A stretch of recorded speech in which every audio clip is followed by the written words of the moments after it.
Assalamualaikum warahmatullahi wabarakatuh.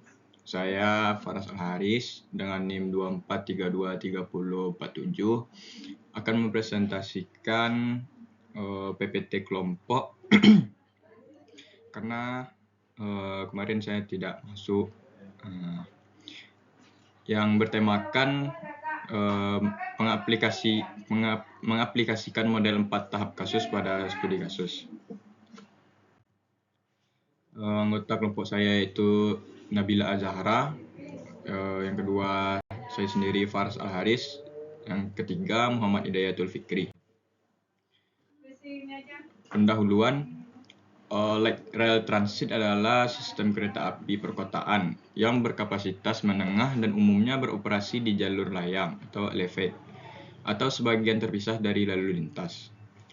LRT berfungsi sebagai feeder atau tulang punggung untuk mengangkut penumpang dengan jumlah yang besar, tetapi dengan biaya pembangunan yang lebih efisien daripada MRT.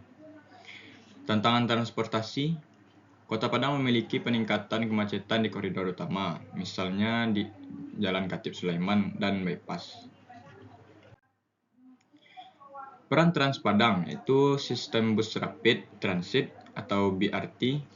Trans Padang adalah tulang punggung angkutan massal bertujuan mengurangi ketergantungan pada kendaraan pribadi.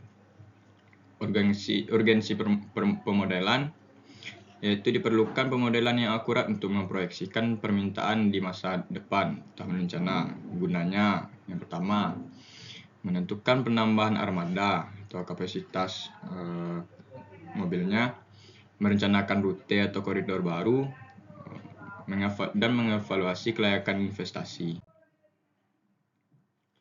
Selanjutnya, tujuan mini proyek dan kriteria keberhasilan. Tujuannya ada tiga. Setidaknya ada tiga. Yang pertama, memahami dan mengaplikasikan 4 langkah sekuensial. Model 4 tahap, bangkitan, sebaran, pilihan, dan pembebanan.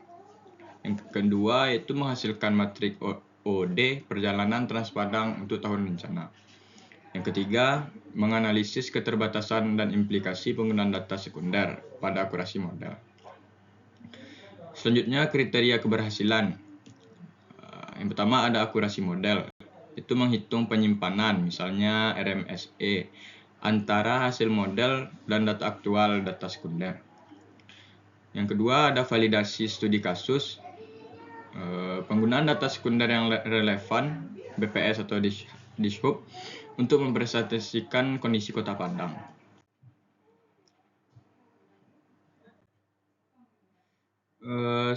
Sumber data sekunder dan TAZ. Area studi Kota Padang dibagi menjadi beberapa TAZ, misalnya berdasarkan kelurahan atau gabungan kelurahan. Yang selanjutnya data kebutuhan. Yang pertama ada sosial ekonomi, input tahap 1, populasi, kepadatan penduduk, kepemilikan kendaraan per TAZ. Sumbernya itu dari BPS Kota Padang. Yang kedua jaringan, input tahap 4, lokasi halte dan rute Trans Padang, waktu tempuh antar stasiun atau zona. Sumbernya dari Dishub Kota Padang atau Google Maps. Yang ketiga kinerja mode pesaing, input tahap 3, biaya dan waktu tempuh mobil pribadi atau motor. Sumbernya bisa dilihat dari studi laporan penelitian terdahulu. Yang keempat, data validasi atau tahap akhir. Data aktual jumlah penumpang harian Trans Padang pada koridor tertentu. Sumbernya bisa dilihat dari laporan tahunan Trans Padang jika tersedia. Selanjutnya implementasi dan hasil. Tahap 1, bangkitan perjalanan. 1. Model yang digunakan yaitu regresi linear sederhana. Contoh hipotesis, TP sama dengan A tambah B kali populasi. 2. Aplikasi data sekunder. Koefisien A dan B diambil dari studi transportasi serupa di Indonesia.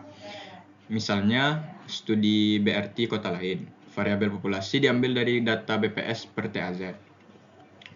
3. Hasil. Diagram batang yang menunjukkan TAZ dengan potensi bangkitan dan tarikan tertinggi, biasanya pusat bisnis atau pendidikan. Tahap 2. Sebaran perjalanan. Model yang digunakan yaitu model gravitasi. 1. Aplikasi data sekunder. Dalamnya ada jarak atau waktu tempuh antar TAZ digunakan sebagai faktor hambatan. Yang kedua ada fungsi hambatan, diasumsikan eksponensial.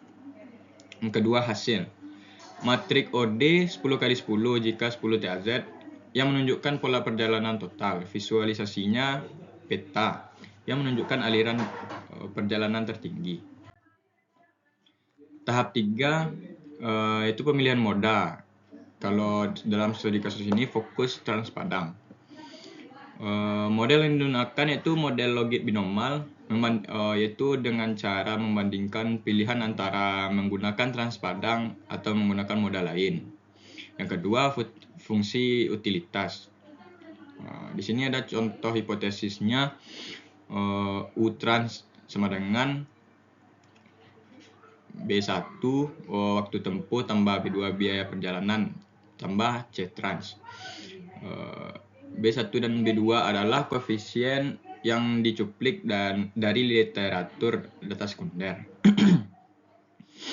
Yang ketiga, aplikasi data sekunder, tarif transpadang, estimasi biaya BBM mobil dan motor, estimasi waktu perjalanan termasuk waktu tunggu.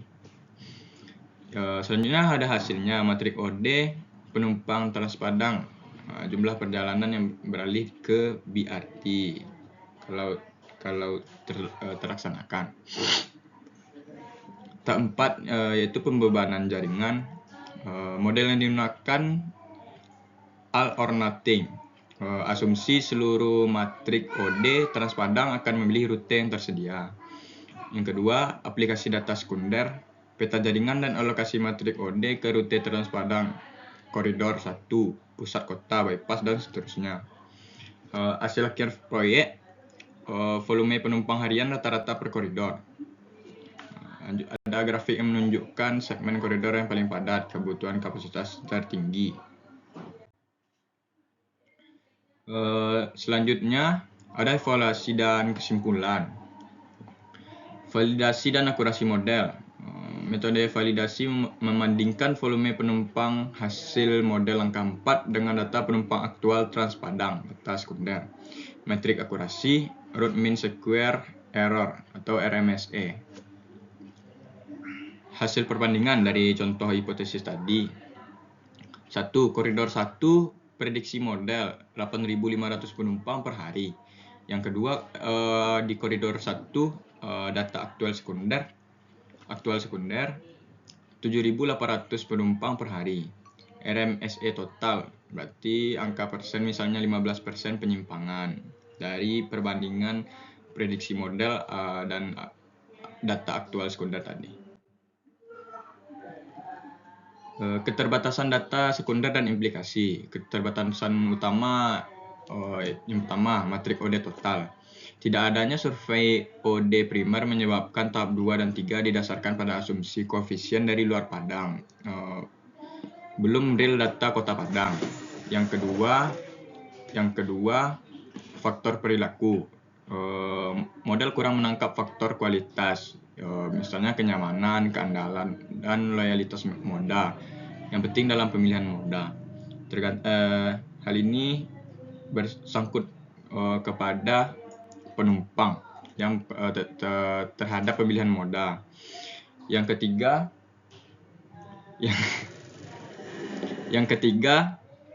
data validasi terbatas. Data aktual transpadang mungkin hanya tersedia untuk beberapa koridor atau periode tertentu. Yang keempat, implikasi akurasi. Meskipun akurasi dapat diterima, misalnya RMSE kurang dari 20%, hasil model rentan terhadap perubahan kecil dalam asumsi koefisien yang dicuplik. Selanjutnya ada kesimpulan dan rekomendasi dari hasil studi kasus kami. Kesimpulan, yaitu model 4 tahap berhasil diaplikasikan untuk memproyeksi permintaan Transpadang dengan data sekunder. Selanjutnya, hasil pembabanan mengidentifikasikan nama koridor yang tersedia sebagai koridor dengan kebutuhan kapasitas tertinggi. Rekomendasi lanjutannya bisa dilanjutkan survei asal tujuan OD di Kota Padang untuk memperoleh koefisien model yang spesifik dan meningkatkan akurasinya. Selanjutnya, mengintegrasikan umpan balik atau feedback loop antara tahap 4 dan tahap 2 sampai 3 atau 3 untuk pemodelan keseimbangan yang lebih realistis. Oke, sekian presentasi yang dapat saya sampaikan. Mohon maaf jika ada salah. Saya tutup. Assalamualaikum warahmatullahi wabarakatuh.